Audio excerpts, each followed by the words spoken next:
Assalamualaikum warahmatullahi wabarakatuh. Saya Cikgu Muzaffar, Guru Akademik di Mahat Tabiah Haraki An-Nur, Kuala Ketil, Kedah, Malaysia. Okey, baik, video pada kali ini Cikgu nak sambung berkaitan dengan pentaksiran bilik darjah. Okey, subtopik 10.1 perancangan dan pengurusan kewangan.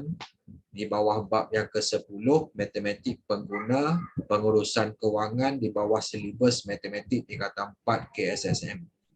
Okay. Untuk video part 1 ni, Cikgu akan sentuh sedikit berkaitan dengan subtopik ataupun standard pembelajaran yang pertama tu.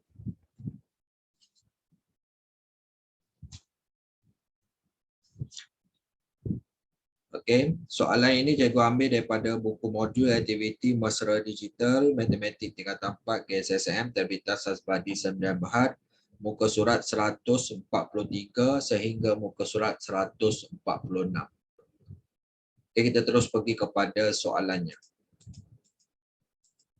Okey, baik. Muka surat 143 bahagian A, lengkapkan 5 langkah dalam proses pengurusan kewangan. Seperti yang cikgu dah sentuh dalam video penerangan sebelum ni, ada 5 proses pengurusan kewangan. Okay, yang pertama tu dia dah bagi dekat situ, menetapkan matlamat kewangan.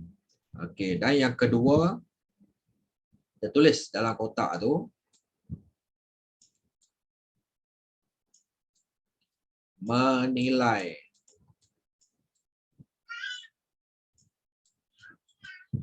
kedudukan kewangan.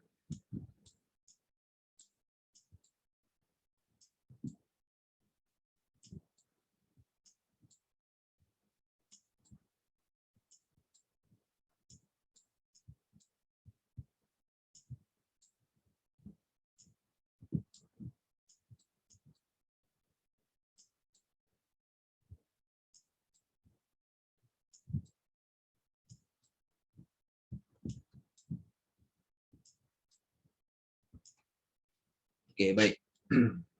Yang ketiga, mewujudkan pelan kewangan.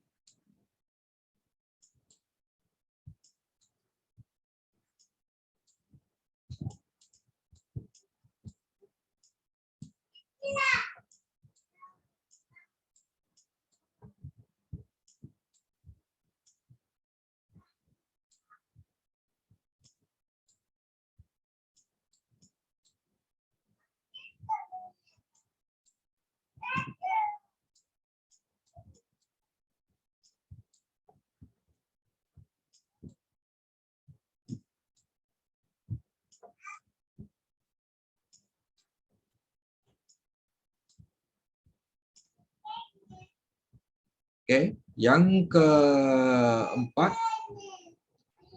melaksanakan pelan kewangan.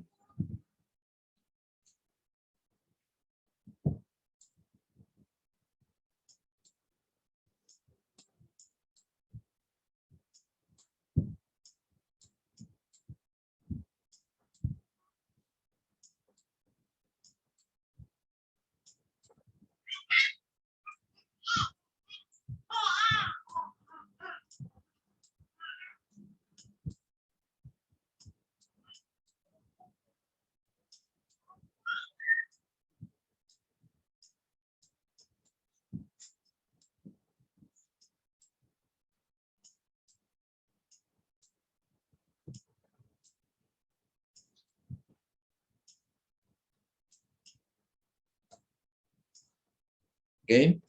Dan yang kelima, mengkaji semula dan menyemak kemajuan.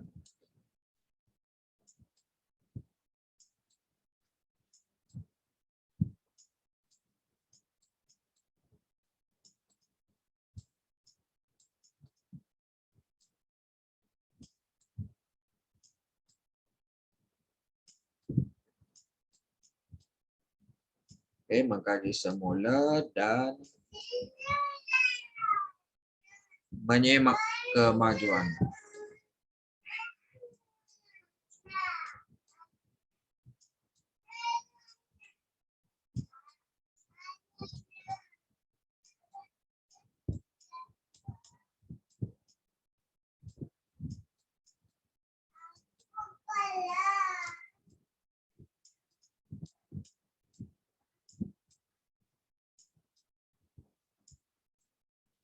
Okey, 5 proses pengurusan kewangan. Yang pertama, menetapkan matlamat kewangan. Yang kedua, menilai kedudukan kewangan. Yang ketiga, mewujudkan pelan kewangan. Yang keempat, melaksanakan pelan kewangan. Yang kelima, mengkaji semula dan menyemak kemajuan. Okey. Kita terus pergi kepada bahagian B. Kena pasti matlamat kewangan jangka pendek dan matlamat kewangan jangka panjang daripada senarai di bawah. Okey, jadi kita kena pasti yang mana matlamat kewangan jangka pendek, yang mana matlamat kewangan jangka panjang. Okey, matlamat kewangan jangka pendek yang mana? Membeli telefon pintar. Itu matlamat jangka pendek.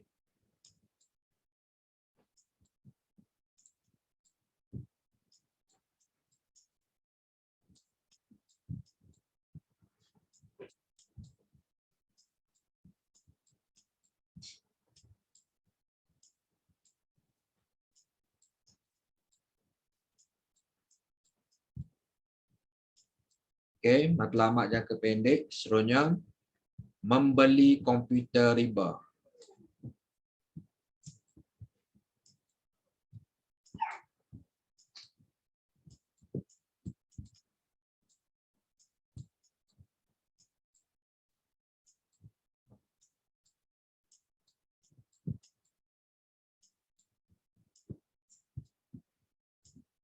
Laptop lah, komputer riba lah. Okey, seterusnya matlamat kewangan jangka pendek bercuti di Pulau Langkawi.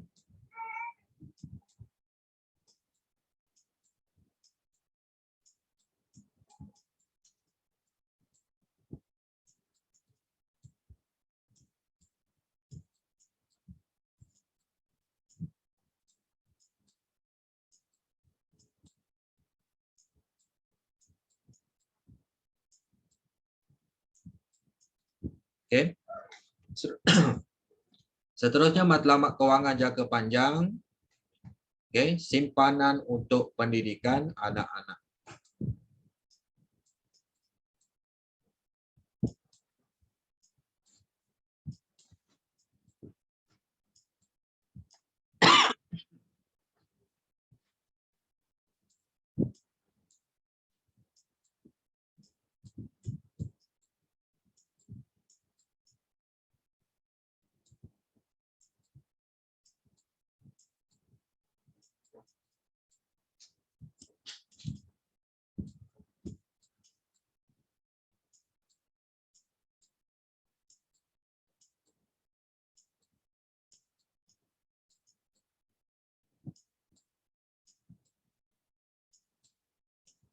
Okey. Yang kedua, matlamat kewangan jangka panjang membeli rumah banglo.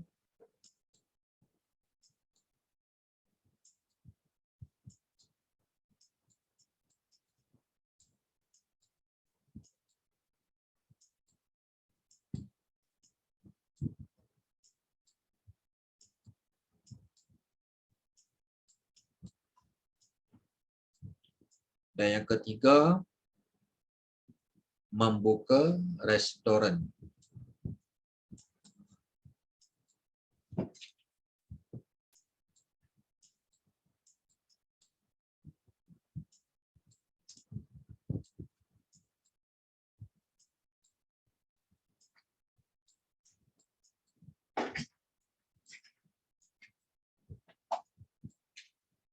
Okey, baik. Selesai muka surat 143. Kita masuk kepada muka surat 144.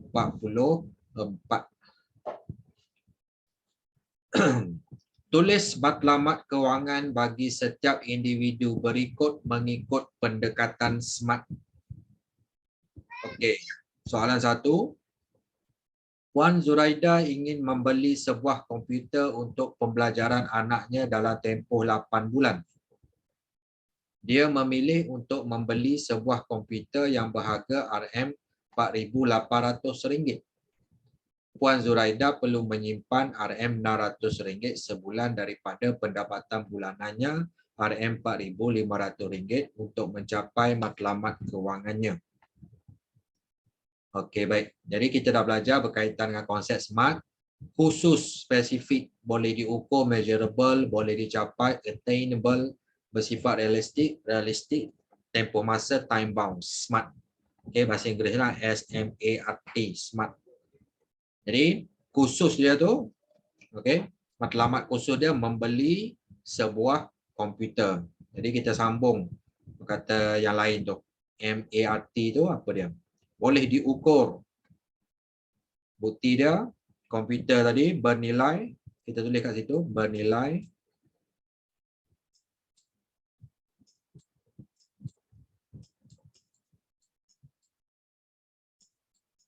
RM4.800.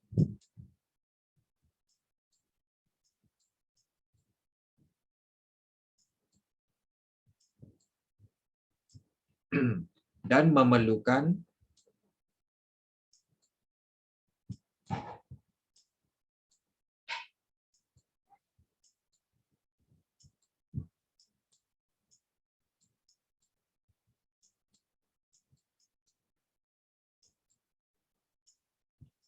simpanan bulanan.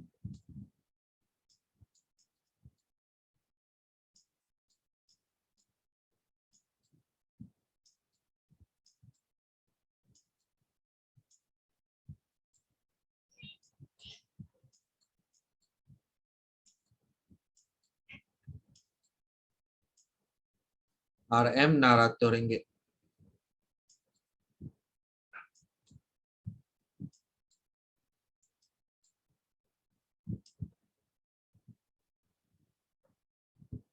Untuk mencapai matlamat.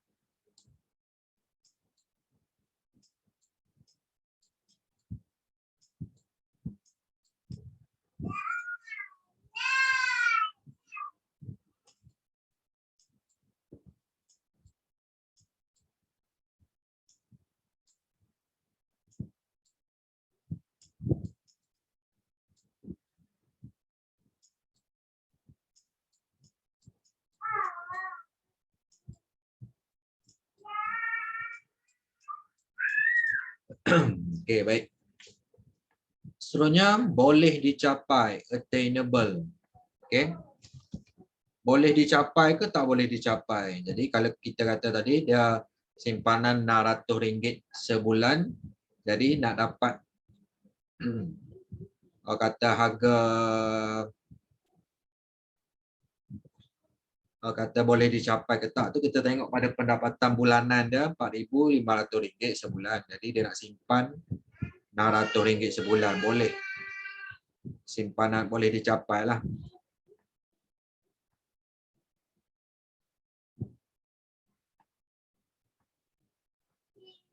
Okay, kita tulis kat situ. Boleh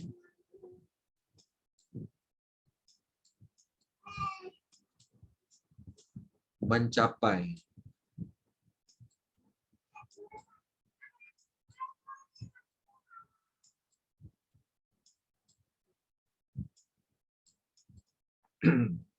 Simpanan bulanan.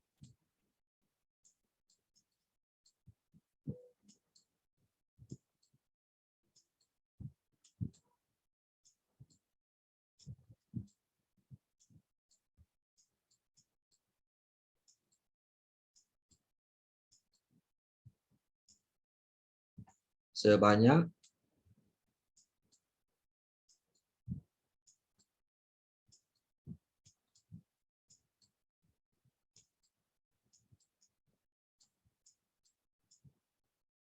RM600.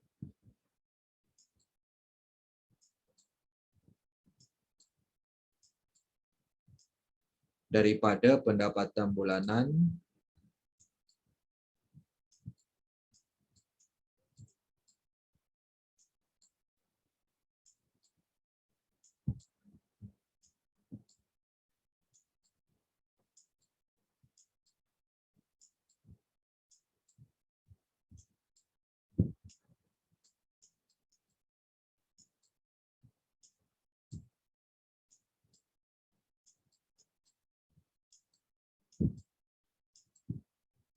RM RM4.500.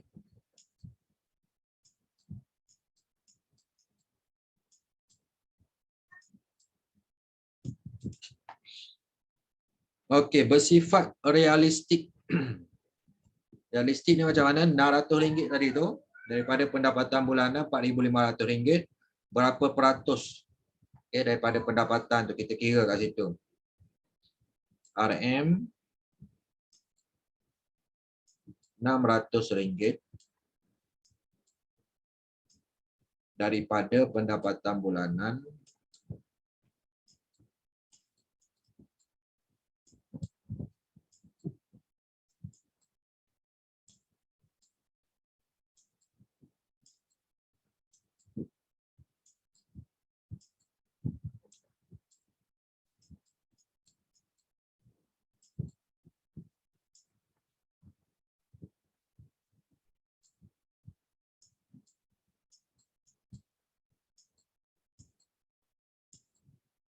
sebanyak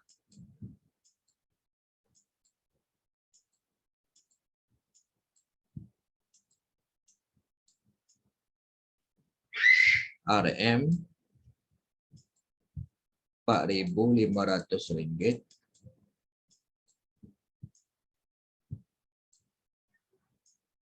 merupakan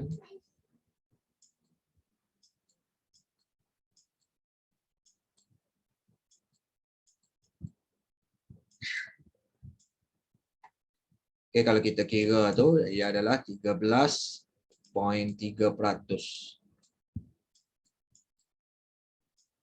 daripada pendapatannya.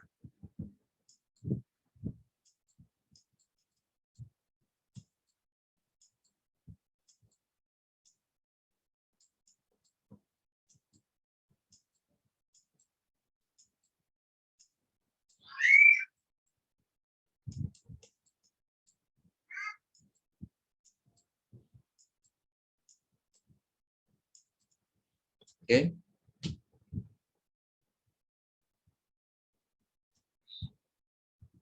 Tempoh masa. Dia kata 8 bulan tadi kan, tempoh 8 bulan. 8 bulan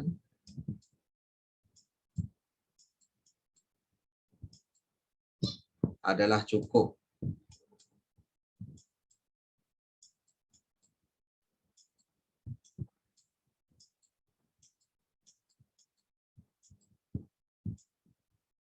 untuk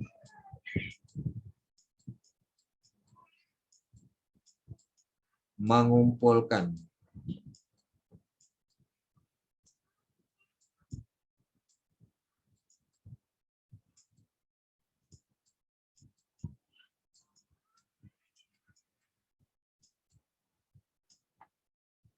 RM. Kalau RM600 sebulan, 8 darab 600, jadi 8 bulan tu terkumpul sebanyak RM4.800 lah. 8 bulan adalah cukup untuk mengumpulkan RM4.800 dengan simpanan bulanan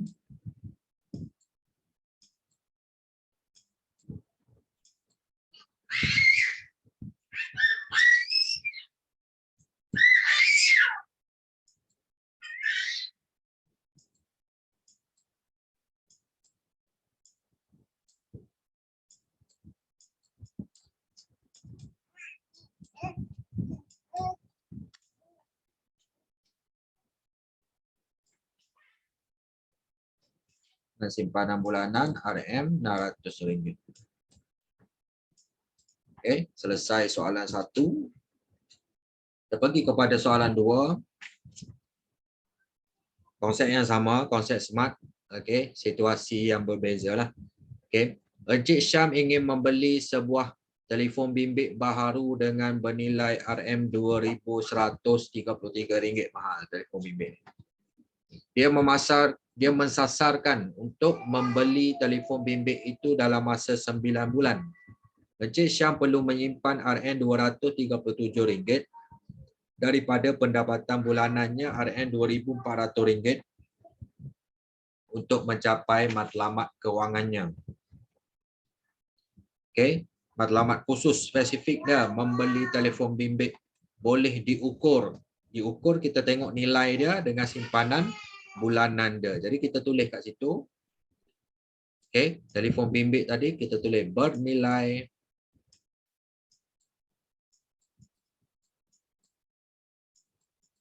RM 2133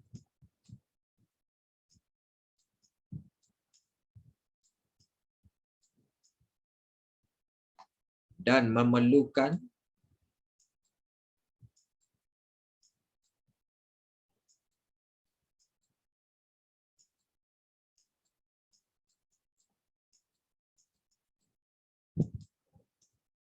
simpanan bulanan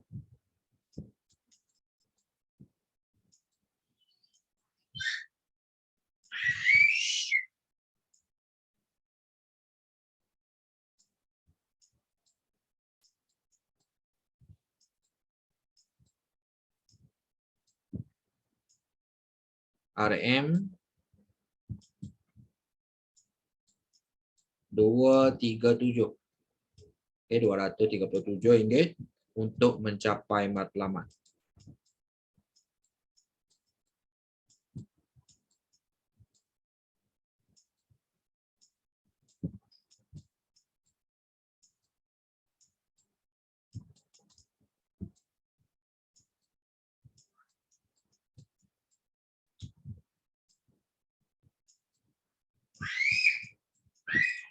Okey. Boleh dicapai. Kita tulis ayat dia boleh mencapai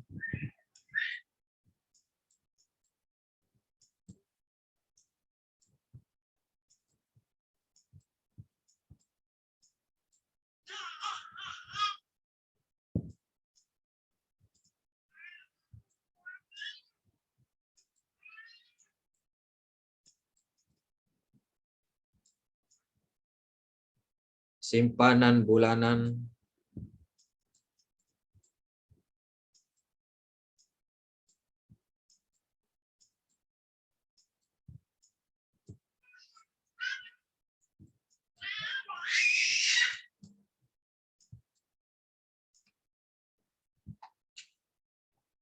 sebanyak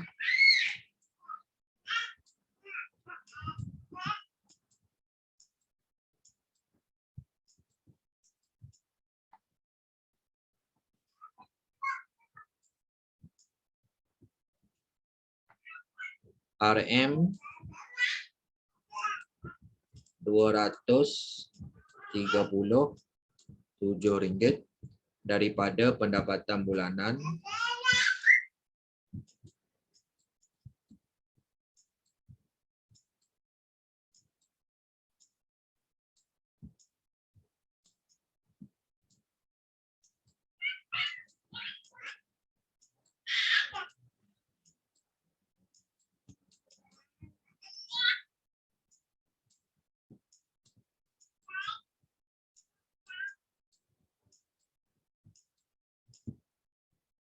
RM 2.400.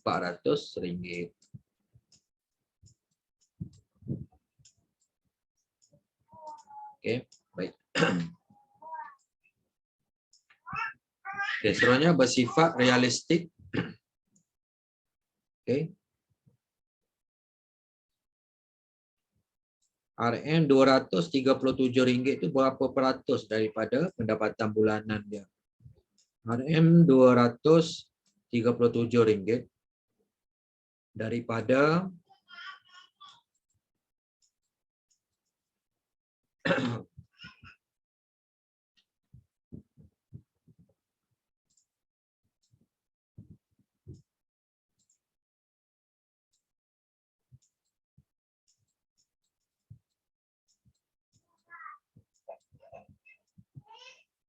pendapatan bulanan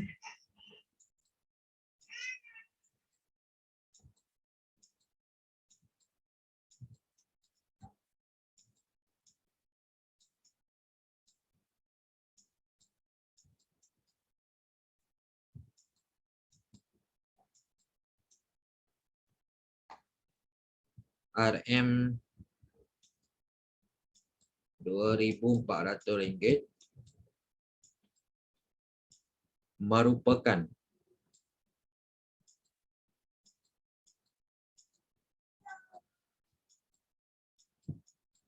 berapa peratus? Kalau kita kira kat situ dia lebih kurang 9.8% daripada daripada pendapatannya.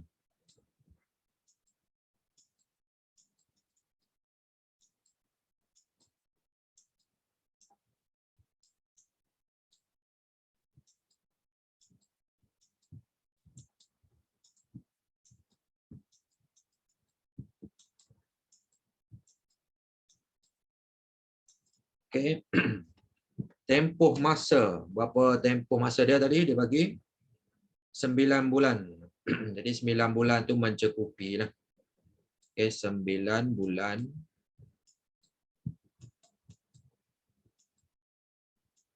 adalah cukup untuk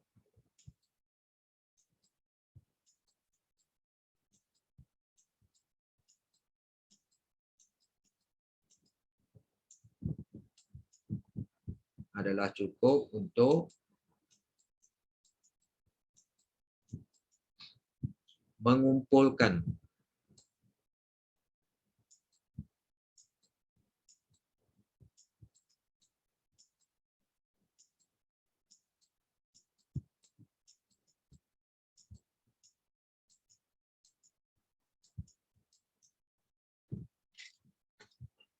okey, kalau 9 darab 237 okey, dia berjaya mengumpulkan RM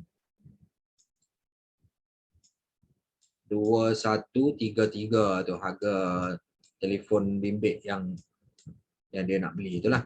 Okey. Mengumpulkan 2133 dengan simpanan bulanan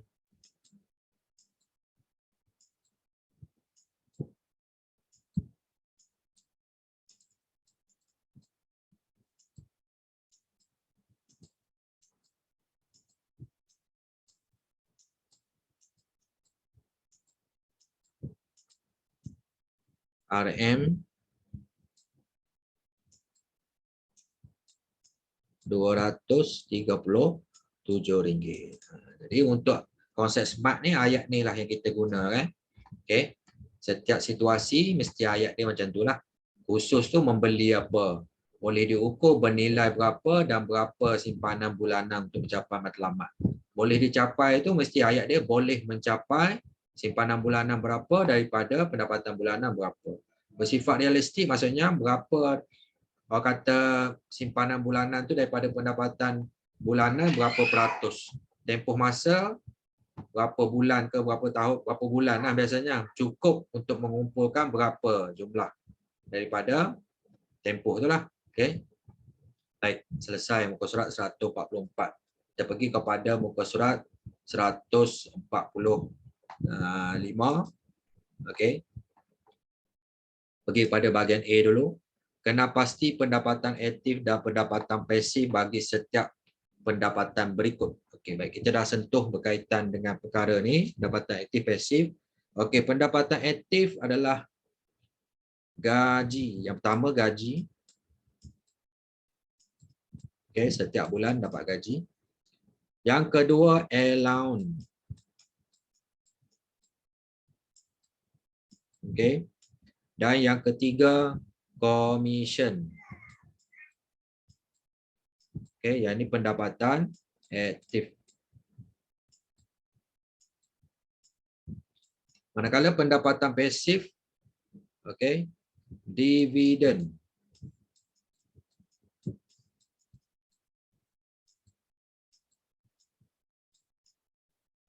Seterusnya sewa diterima.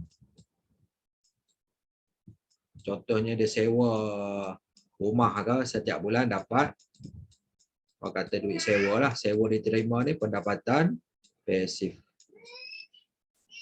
Seterusnya faedah simpanan bank pun pendapatan pasif. Faedah simpanan bank.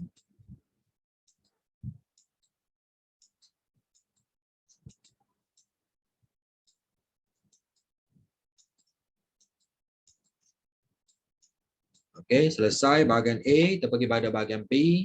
Kena pasti perbelanjaan tetap dan perbelanjaan tidak tetap bagi setiap perbelanjaan berikut. Okey, perbelanjaan tetap yang pertama di sini daripada pilihan jawapan tu sewa rumah. Maksudnya kita sewa rumah, kita kena bayar tiap-tiap bulan. Sewa rumah. Itu tetaplah kalau 200, 200, 300, 300 lah. Ansuran rumah. Kalau buat loan rumah kena bayar ansuran rumah setiap bulan.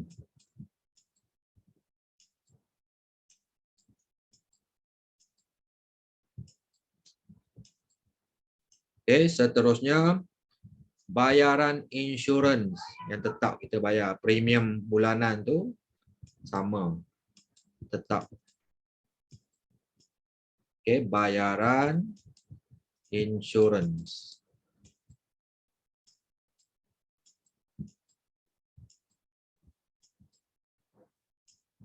Okey. Manakala perbelanjaan tidak tetap,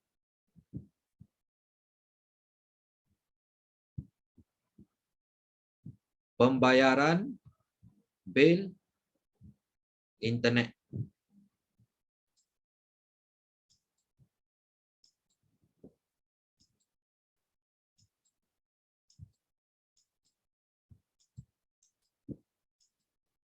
Okay, mungkin dia guna Streamit ke Unify ke apa saja dah yang melibatkan internet.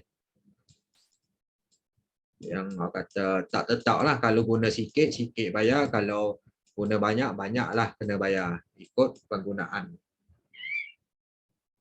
Okay, seterusnya belanja petrol.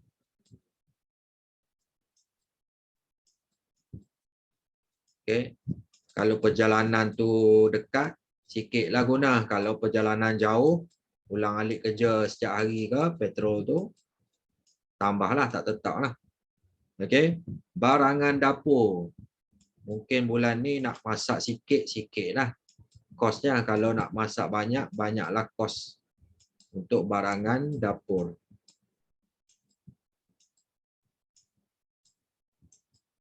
Okay. Okay, jadi kita boleh bezakan perbelanjaan tetap dengan perbelanjaan tidak tetap. Okey, bahagian C. Hitung aliran tunai bulanan bagi setiap individu berikut. Okey, baik. Nombor 1 ni Encik Abu, yang kedua ni Cik Ainun. Okey, baik. Seperti yang kita dah sentuh sebelum ni, aliran tunai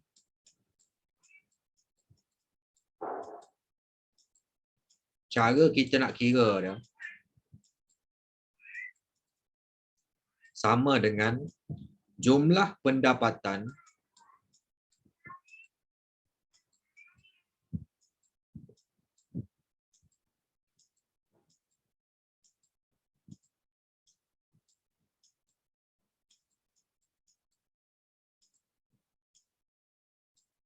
tolak dengan jumlah perbelanjaan.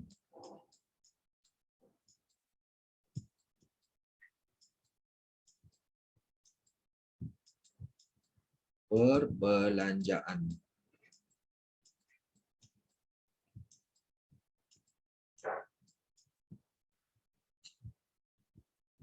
Okey, tulisan tak apa cantik tapi fahamlah kot. Okey, baik. Jumlah pendapatan aktif tambah pendapatan pasif, tolak. Okey, pembelanjaan tetap tolak pembelanjaan tidak tetap. Jadi kita buat macam ni dalam kurungan RM 1,800 tambah pendapatan aktif dia 1,800 tambah pendapatan pasif dia RM RM120. Tolak dalam kurungan perbelanjaan tetap dia RM 700 tambah perbelanjaan tidak tetap dia RM RM250.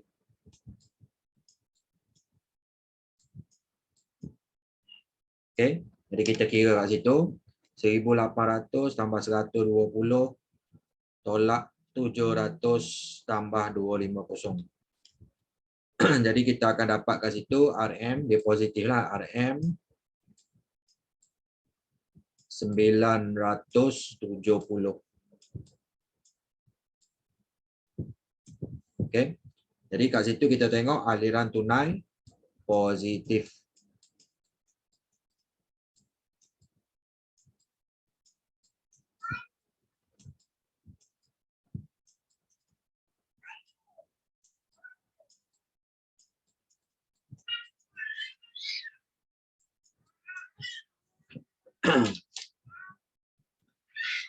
Baik, selesai nombor 1, kita pergi kepada nombor 2. Kaedah yang sama, aliran tunai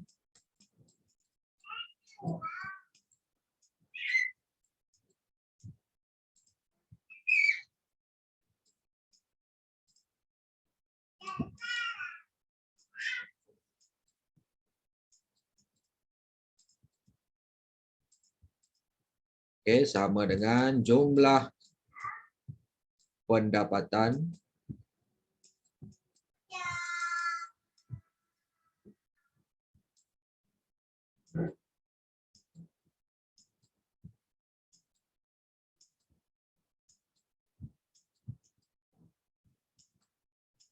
tolak jumlah perbelanjaan.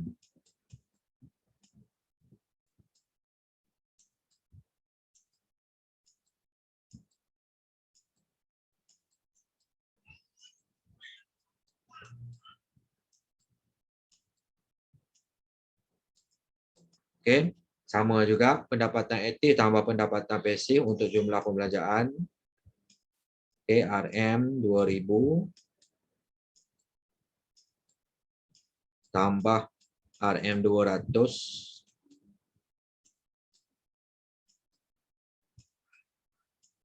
tolak dalam kurungan jumlah pembelanjaan tu, pembelanjaan tetap RM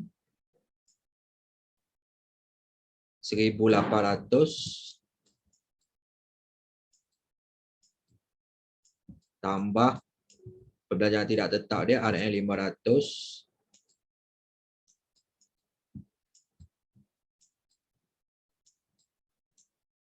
Okey, jadi kita kira jumlah dia aliran tunai tu 2000 tambah 200 tolak kurungan 1800 tambah 500. Jadi kita dapat kat situ negatif. Okey, negatif RM 100. Jadi aliran tunai negatif.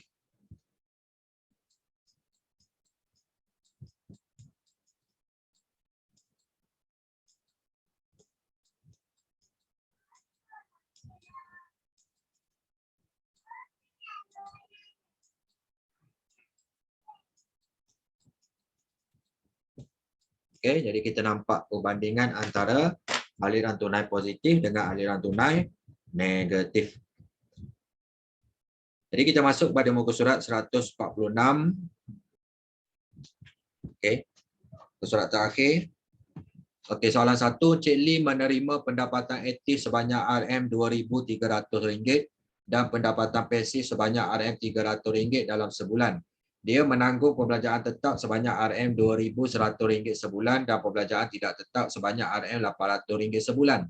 Hitung aliran tunai bulanan Encik Lee dan jelaskan jawapan anda. Baik. Jadi, kaedah yang sama, aliran tunai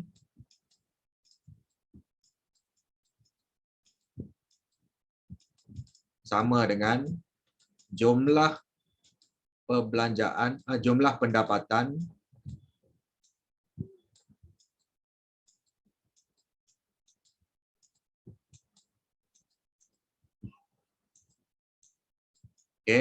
tolak jumlah perbelanjaan.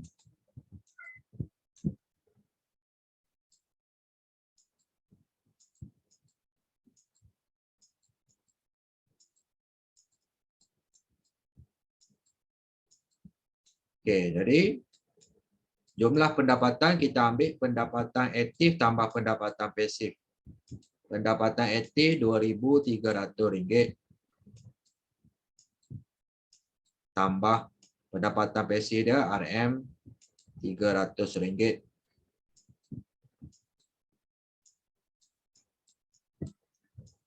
Okey. Tolak jumlah perbelanjaan. Okey, perbelanjaan tetap RM RM2.100 tolak perbelanjaan tidak tetap dia RM800 pada bulan tersebut lah. Okey. Jadi kita kira kat sini kita dapat okey 2.300 tambah 300 tolak dalam kurungan 2.100. Okey, yang ni tambahan tambah. Okey. Baik. Tambah 800. Jadi kita dapat kat situ negatif.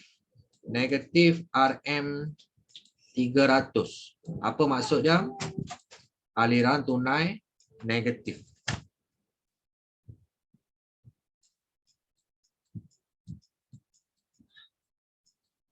Aliran tunai negatif.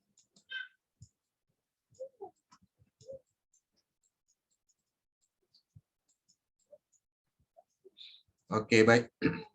Jadi, kenapa aliran tunai negatif? Kita dah kira dah tadi negatif kan. Jadi, jelaskan jawapan anda. Jadi, aliran tunai negatif ni, apa kesan dia, apa akibat dia? Okey, aliran tunai negatif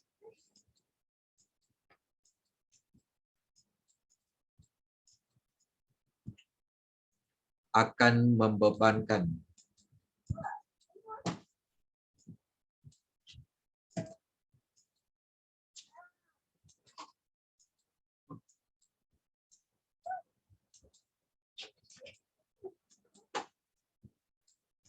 Okey, akan membebankan Encik Lee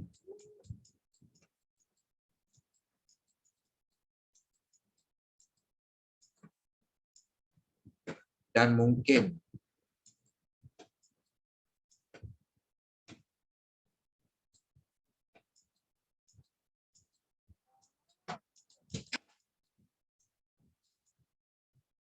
menyebabkan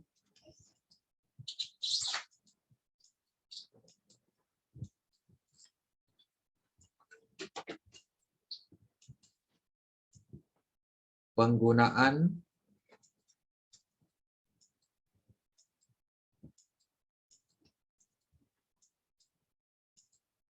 kad kredit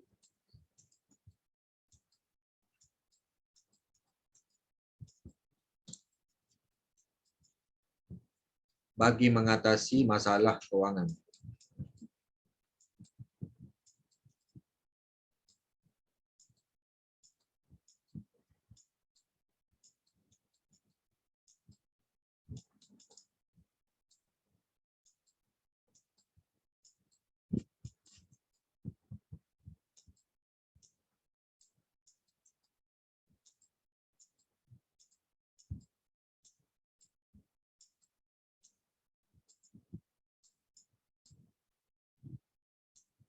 Okey.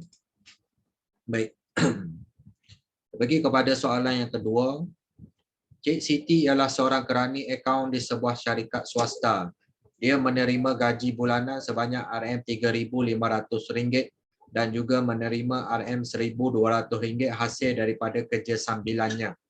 Cik Siti perlu membayar sebanyak RM1,800 untuk perbelanjaan bulanannya dan perbelanjaan tidak tetap sebanyak RM600 sebagai pemberian kepada ibu bapanya. A. Hitung aliran tunai bulanan Cik Siti, jelaskan jawapan anda. B. Jelaskan aliran tunai Cik Siti jika pendapatan pasifnya tidak wujud dan jumlah belanjaan menurun sebanyak 10%. Baik, kita kira dulu yang A tu. Aliran tunai dia.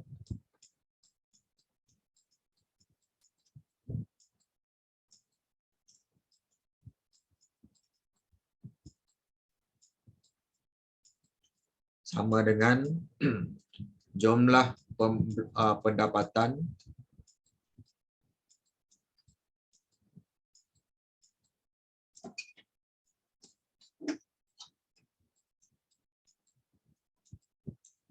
tolak jumlah perbelanjaan.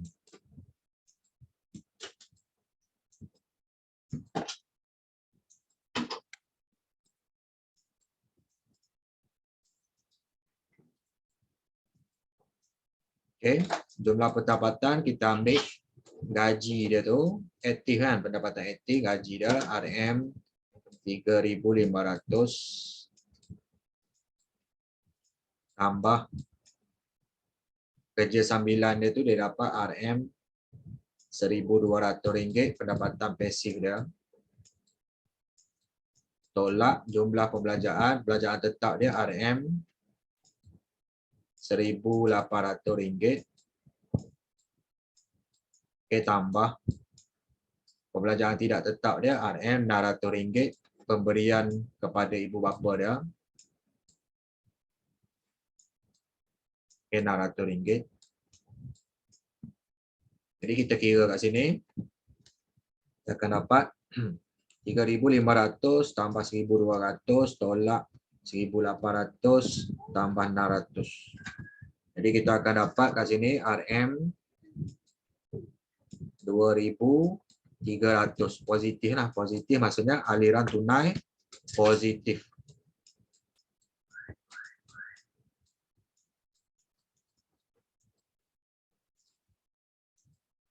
Aliran tunai positif.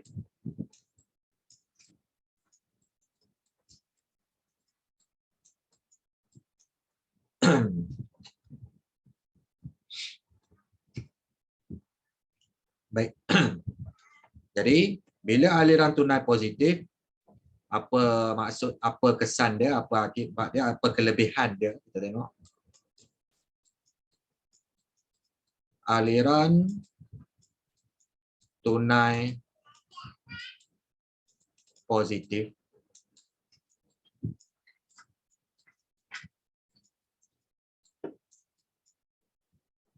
sebanyak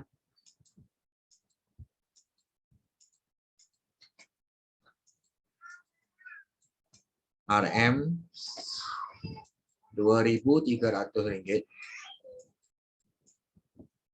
adalah baik kerana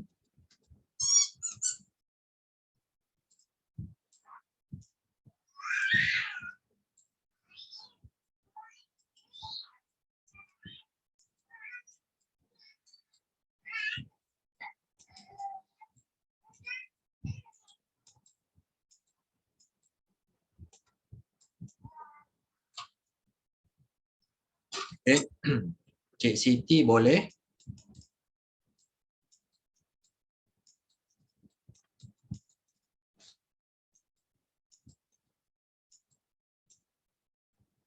menyimpan lebihan pendapatan tu.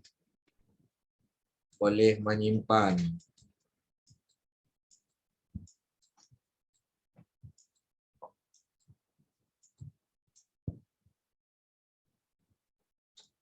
pendapatan lebihan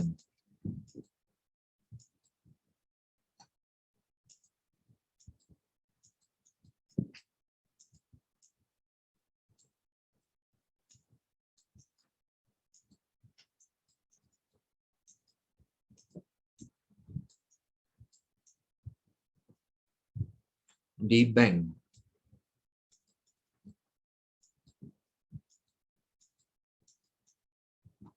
Dan memperoleh, ini salah satu contoh lah, maksudnya dia boleh simpan kat bank, dapat faedah atas simpanan dan memperoleh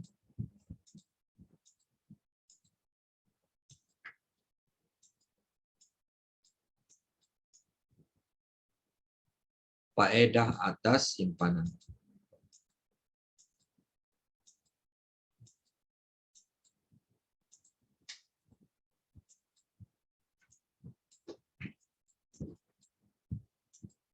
Okey, baik. Minta maaf lah, tulisan tak berapa nak cantik. Tengok tangan menulis. Okey, baik.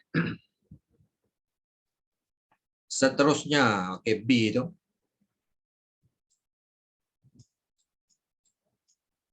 Okey, A selesai. Okey, B. Jelaskan aliran tunai Cik Siti jika pendapatan pasifnya tidak wujud dan jumlah pembelanjaan menurun sebanyak 10%. Okey, aliran tunai sama juga konsep dia.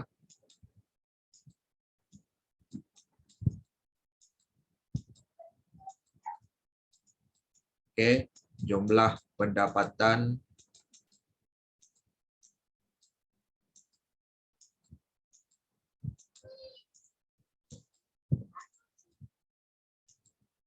tolak jumlah pembelanjaan.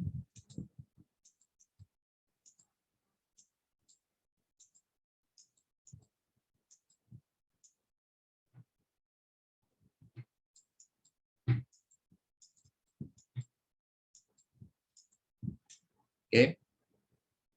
Jadi cara kira dia kat sini, jumlah pendapatan dia ada satu saja.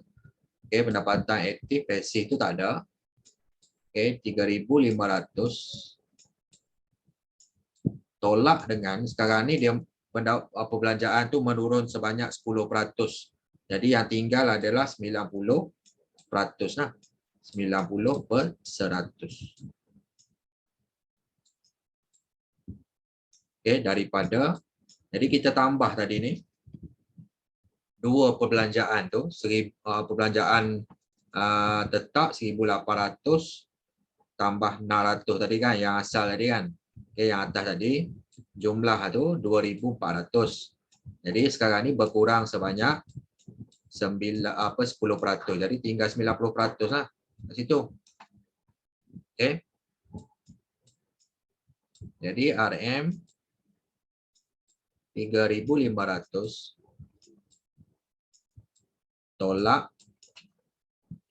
90/100 darab 2,400 RM 2160. 3,500 tolak 2160 RM 1340. Okey, masih lagi aliran tunai positif.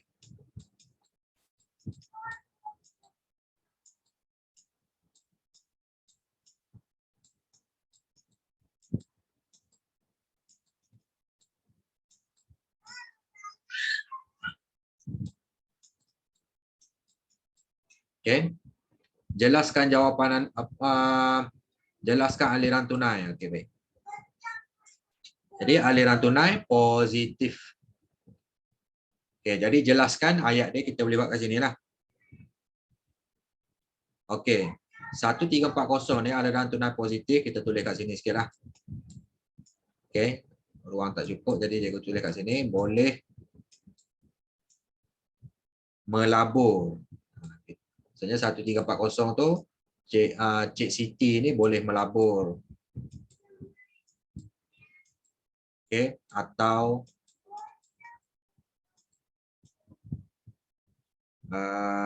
bersedia untuk kecemasan. Okey. Bersedia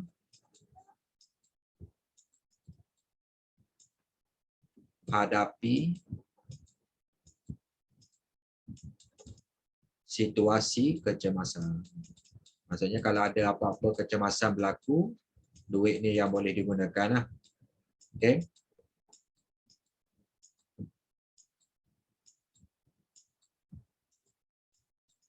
Okey, selesai.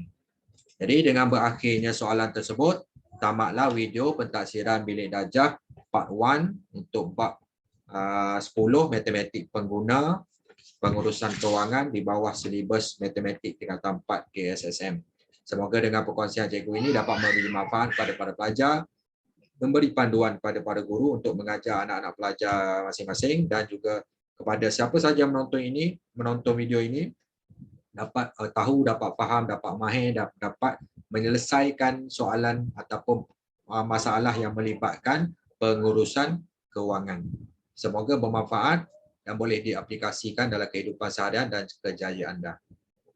Okey, itu saja daripada cikgu. Assalamualaikum warahmatullahi wabarakatuh. Terima kasih. Jumpa lagi.